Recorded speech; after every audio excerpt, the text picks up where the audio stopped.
أعوذ بالله من الشيطان الرجيم. بسم الله الرحمن الرحيم. والسابقون الأولون من المهاجرين والأنصار والذين اتبعوهم بإحسان رضي الله عنهم ورضوا عنه وأعد لهم جنات تجري تحتها الأنهار خالدين فيها أبدا ذلك الفوز العظيم. سورة التوبة سو نمبر آیات. په دې آیات کې د صحابه کرامو شان ذکر شوی دی او د هغې نه وروسته د قیامت پورې څومره نیکان خلک دي او د نیکانو تعریف دا دی چې هغوی د صحابه کرامو ته اطاعت او تابعداري کړي، د هغې شان ذکر شوی دی. مخکینی آیاتونو کې اول د منافقینو باز ذکر شو، د هغوی تمام قسمونه ذکر شو او د هغې نه وروسته بیا د هغه مؤمنانو ذکر وشو چې کوم مؤمنان بانډو کې اوسېږي، د هغې فضایل ذکر شو. د هغې نه وروسته د صحابه کرامو او د قیامته پورې چې څومره خلک د صحابه کرامو په لار باندې او نقش قدم باندې روان دي، د هغوی فضایل ذکر کېږي، د هغوی دپاره بشارت ذکر کېږي. الله تعالی وایي والسابقون الاولون من المهاجرین، وړاندې اولنی د مهاجرینو نه والانصار او د انصارو نه، والذین اتبعوهم او هغه کسان چې دغه اولنی مهاجرین او انصارو تابعداري کړې ده، باحسان په احسان سره په نیکۍ کې، نو رضی الله عنهم ورضوا عنه، الله تعالی راضي دی دغه خلکو نه او دوی راضي د الله تعالی نه په ښه بدله ورکولو سره. د سابقون الاولون کې د مفسرینو لږ بحث شته چې دې نه څوک مراد دي.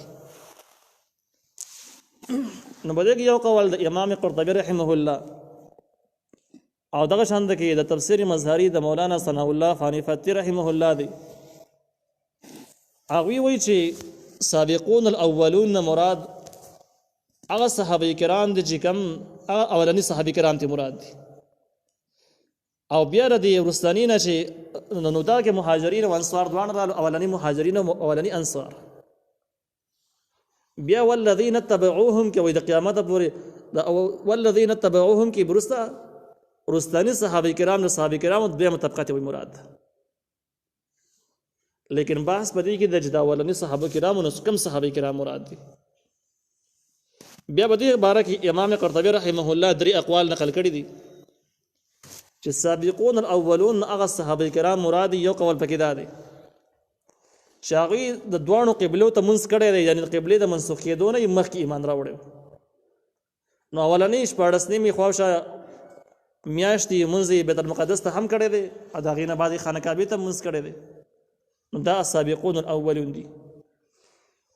دویم قول پکې دا دی چې سابقون الاولون د اولنی مهاجرین او انصارو نه مراد هغه صحابه کرام دي چې کوم د بدر په جنگ کې شریک شوي دي او د بدر د جنگ نه یې مخکې ایمان راوړی و. دا سابقون الاولون دي، د دې جدا فضایل دي. هغې نه چې کوم وروسته دي نو هغه والذین اتبعوهم کې وایي ذکر شوي دي.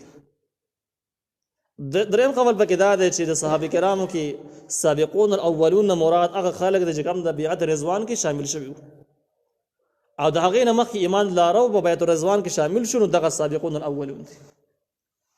بیا والذین اتبعوهم کې د صحابه کرامو دویمه ډله راغله. د دې قول مطابق د دې آیات حاصل دا شو چې صحابه کرام دوه درجې صحابه کرام دي، دو طبقې شوې په درجو په اعتبار سره. یعنی صحابه کرام مهاجرین او انصار یو سابقون الاولون دي، هغه کې موږ درې اقوال وویل چې په دغه کې به څوک مراد دي. او بیا والذین تبعوهم کې د هغې نه وروسته چې کوم صحابه کرام دي هغه ته مراد شو.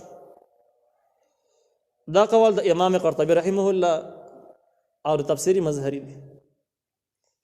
دویم قول چې کوم تفسیری مظهري دا قول هم نقل کړی دی او ورسره تفسیر بیان القرآن هم نقل کړی دی.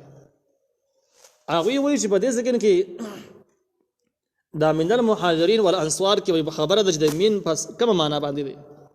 دغه اولنی قول چې موږ نقل کوو هغې وایي چې دا مین د پاره د بیان مین د پاره تبعیض دی، د بعضې په معنا سره راځي. نو دا داسې چې سابقون الاولون بعضې د مهاجرینو نه دي او د انصارو نه دي داسې معنا شو. او دا دویم قول چې کوم دی د تفسیر مظهري د بیان القرآن والا قول، دویم قول نو هغه دا دی چې دا من د بعضې په معنا باندې نه دی بلکې من د پاره د بیان راغلی دی، من د بیان د پاره راځي. دا تقریبا 19 حروف چې مختلف معنو سره راځي دي ته حروف جاره وایي. نو وای دا چې کوم دی د سابقون الاولون بیان دی من کړی دی.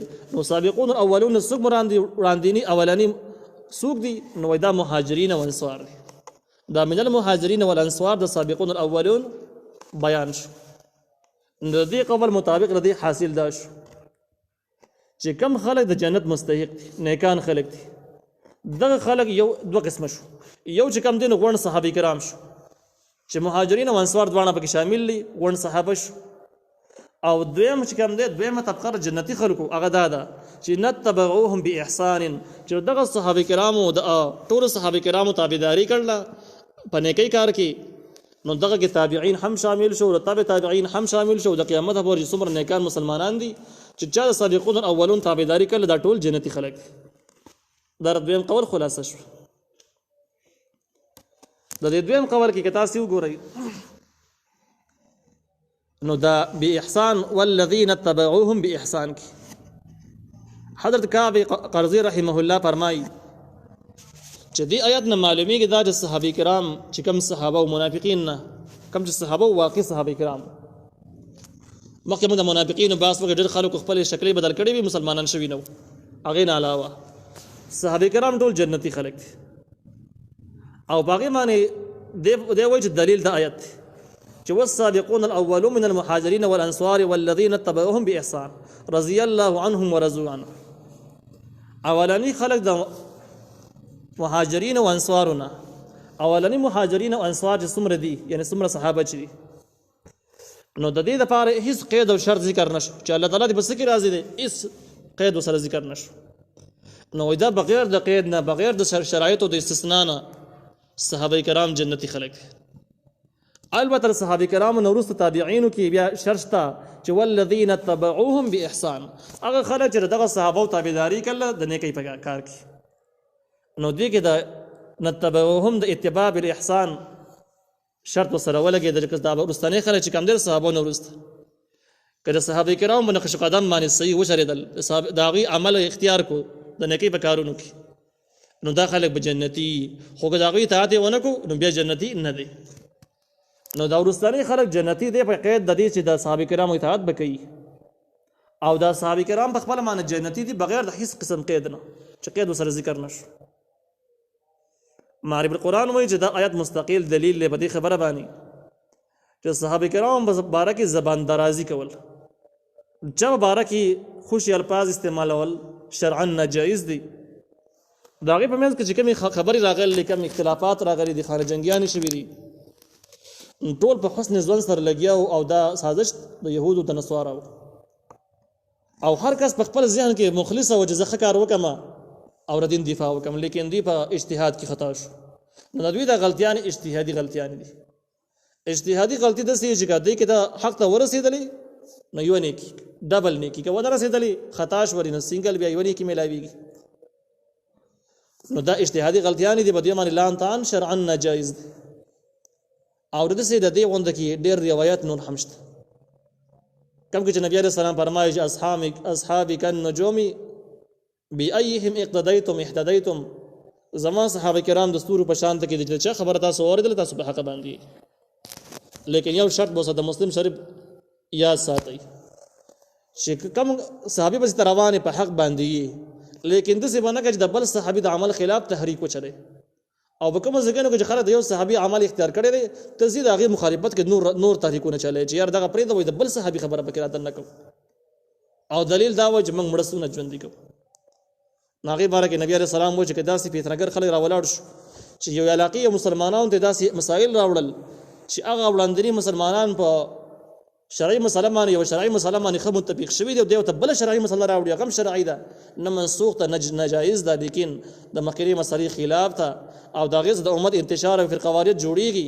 نبی عليه السلام د امت اتفاق دومره هم دي فقتلوه د کوم کس لري کې دا کارونه کوي. نو دا آیات چې کوم دی دلیل د اهل سنت والجماعت هم دی. اهل سنت والجماعت عقیده دا ده چې د نبی علیہ السلام تمام سنت واجب الاتباع دي، هغه تابعداري کول لازمي دي. سنت او د حدیث وضاحت مخکې من کړی دی، د کافي فاصله شته. بیا دویم نمبر چې کوم دی د صحابه کرامو اطاعت په موږ باندې لازمي دي. په دې کې ټول نه لویه مرتبه د هغه صحابه کرام د کوم خلفای راشدین دي یا د کوم مبارک نبی علیہ السلام تاییدان ویلي د چې د لوی علما دي، لکه عبد الله ابن مسعود رضی الله تعالی عنہ مبارک فرمایي جهاد حبر الامه، د امت لوی عالم دی. نو د دې قول فعل د شریعت موافق دی، دوی کار د شریعت د لپاره کړی دی. الله تعالی په هغه باندې مهر لګول چې رضی الله عنهم ورضوا عنه، دا خلک د الله ناراضي دي، الله تعالی د دوی ناراضي دي.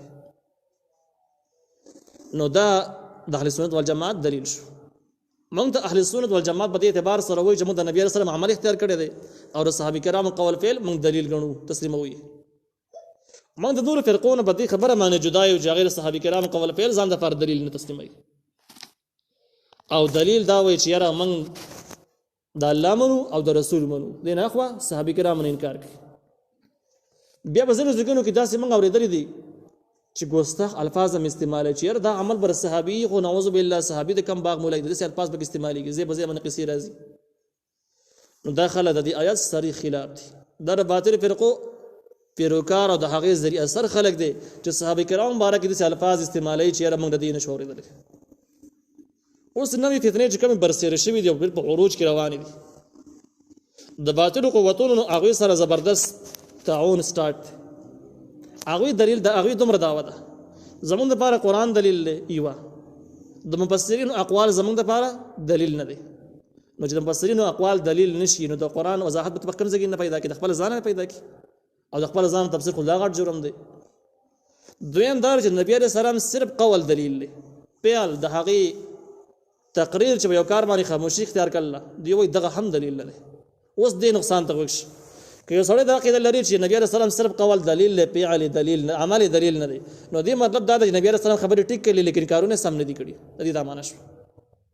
که ته وایې چې یاره فعل دلیل دی خو تقریر د هغې په یو کار باندې خاموشي دا دلیل نه دی، بیا به معنی دا شي چې ډېر کارونه به ناجایز کېدل خو نبی علیه السلام پرې نعوذ بالله خاموشي کړې ده، بیا به دا معنی شي چې دا صریح د کفر اشارې دي، ناجایز عمل دی.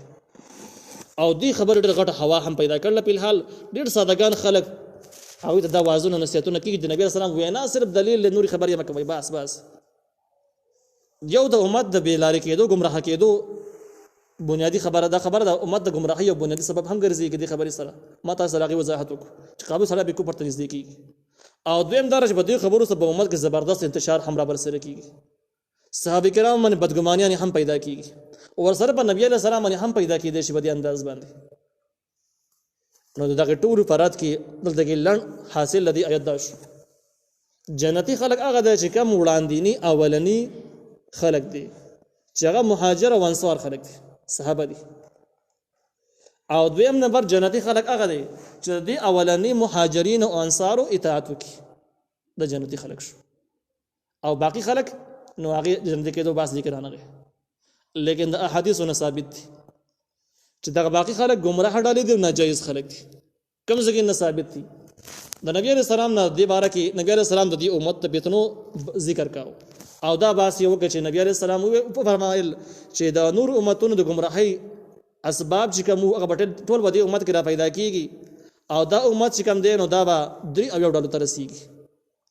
مخکینی امتونه به 2 اویو کې پوره کېدو، دا به 3 اویو ته رسیږي. بیا صحابه کرامو تاسو وکړه چې 3 اویا ډلې پیدا شي، نو بیا نبی علیہ السلام فرمایل چې په دې کې یو ډله جنتی ده، د باقي ټول گمراه ډلې دي، ناجایز ډلې دي. او دا ټول د قرآن او د حدیث دعوادار خلک دي، دا يهود او نصارا نه، دا په اسلام په نوم کې بدن نه خلک، لیکن دا خلک گمراه خلک. صحابه کرامو تاسو وکړه چې په دې کې به د حق پرست خلک سره څنګه پیژني، پر 3 اویا کې به سره څنګه معلومات کولې چې دا خلک صحیح دي او دا غلط دي. نبی علیہ السلام داغه په لنډو الفاظو کې جواب ورکړ په ناشنا انداز باندې. د ټول فرقو تفسیری وضاحت یې ونه کو، بلکې دا سی ویل چې بده کې جنت ډله چې کومه ده هغه ده چې ما انا به و اصحابي، چې په کومه لار باندې زه روان یم، یعنی زما سنت، او دویم چې په کومه لار باندې زما صحابه کرام تللي دي، دا جنتي خلک شو. اوس کم خلک د صحابه کرامو د قول پیل دشمنان دي، کم اعمال د صحابه کرامو نه ثابت دي خلک وته بدعت وای، ناجایز وته وای، حرام وته وای، نو تاسو خود به خود به مسلمانې پوه شئ چې دا باطل فرقې دي، د اهل سنت والجماعت نه دي. اگر کدی زمون ځان د پاره د غنوم استعمال کینې بیا هم په دې نوم باندې کار نه کیږي. بازي سړی کافر د ځان د مسلمانانو نمونه خودلې دي، نو بنوم خصوص وسو نه مسلمانېږي، خو یو حقیقت غواړي. نو چې ډېر صحابه کرامو د عمل دومره دشمن دي، هغه ته بدعت وای، ناجایز وته وای، نو دا خبره د دې خبرې دلیل چې صحابه کرامو د پنځ باندې قابل اطاعت ندي او د دغه مخالف ته دغه په لار باندې روان دي. زمونږ ټول اختلاف په دغه ځمنه حل کیږي، څومره فرقو سره زمونږ اختلافات په دغه ځمنه حل کیږي چې څوک د صحابي په لار باندې تک کوي او د نبی رسول الله سنت عملي کوي، اس اختلاف نه پیدا کیږي.